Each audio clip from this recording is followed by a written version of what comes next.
On Tuesday, February 27, 2018 at 3:30 p.m., Gabriel left the house and went to play at his cousin's house. To get to the family's house, he had to go through an unpaved dirt road and then cross the main street. But Gabriel disappeared before reaching his destination, according to the investigators, as the child had not come back at 6 p.m. His grandmother went to the relative's house and asked whether he was there. But they told her that Gabriel wasn't there and that in fact, he hadn't been there that afternoon. Then neighbors started to look for him. His parents, who were not in town at the time, were alerted and they joined in the search for their son. 5 hours later, at 8:30 p.m., and after realizing that no one knew where the child was, his family raised the alarm. Almost 1 week later, a white t-shirt was found about 4 kilometers from the place where Gabriel was last seen. The Spanish Minister of Home Affairs himself, Juan Ignacio Zuato, confirmed that the analyses carried out by the Criminalistics Laboratory of the Civil Guard revealed the presence of the missing child's DNA on the t-shirt. Later on, the outcome of the investigation would show that the discovery of the t-shirt was feigned by Gabriel's alleged murderer. The fact that the clothing was almost dry when Ana Julia found it in spite of the previous rain. Ana Julia, who was the father's girlfriend, actively participated in Gabriel's search, and she seemed sad for what had happened. She even talked to the media, cried, feigned and comforted her partner. The Civil Guard revealed that she was giving Angel large diazepam doses, an anxiolytic, to calm him down and make him forget about what had happened. She had also tried to persuade him to go to Dominican Republic for weeks, but he refused. Don't worry, Angel. When we find Gabrielito and once this is over, we'll get married, she told him repeatedly. Ana Julia was suspected practically from the beginning of the investigation.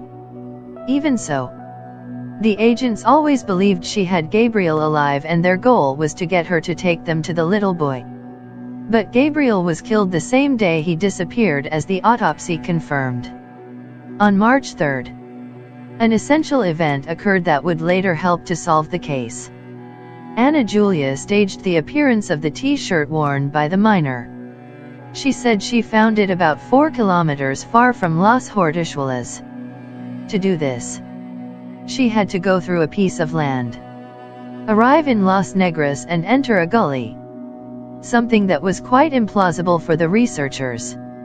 It is worth mentioning that she was the one who told Angel to go and look around the area, and it was her who found the t-shirt.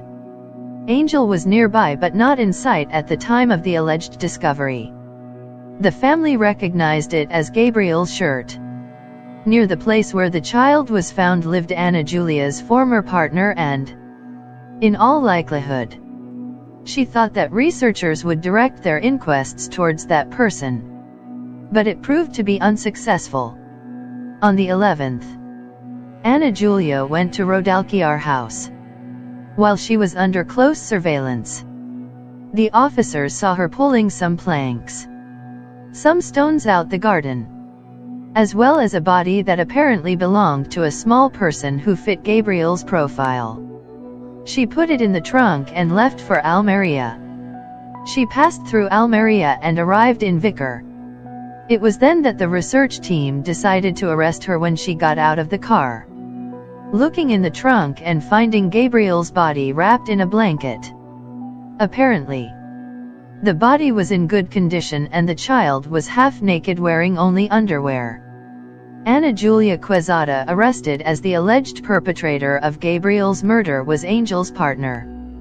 Born on March 25 in Concepción de la Vega, Dominican Republic, she arrived in Spain in 1995. At the time she was 21 and settled in Burgos with a daughter born in her country when she was 17 years old. In 1996 her 4-year-old daughter Ridelka Josefina Gil Quezada fell through a window on the 7th floor where they lived and died. The incident was then closed as an accidental death. But authorities announced that it would be reinvestigated after Gabriel's murder. According to Quezada, she acted in self-defense.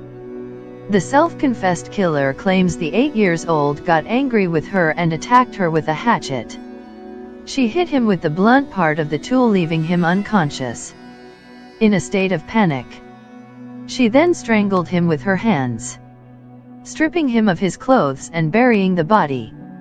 Although she initially stated that she was not guilty, she would finally confess the crime 2 days later. She was charged with murder, kidnapping, and crimes against moral integrity. She took the child possibly because of the jealousy she had for him. She killed him the day of his abduction, suffocating him and buried him by covering him with decorative stones and planks. The 9 members of the jury heard 2 new elements in the case yesterday: that Quezada wanted to kill herself and that she planted a shirt belonging to the child during the search efforts because she wanted to get caught.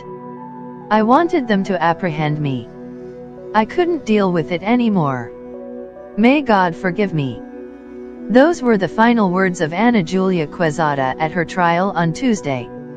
She also asked for forgiveness from the family of Gabriel, my daughter, and all my family and everyone who is feeling bad by what I did. In general, all of Spain.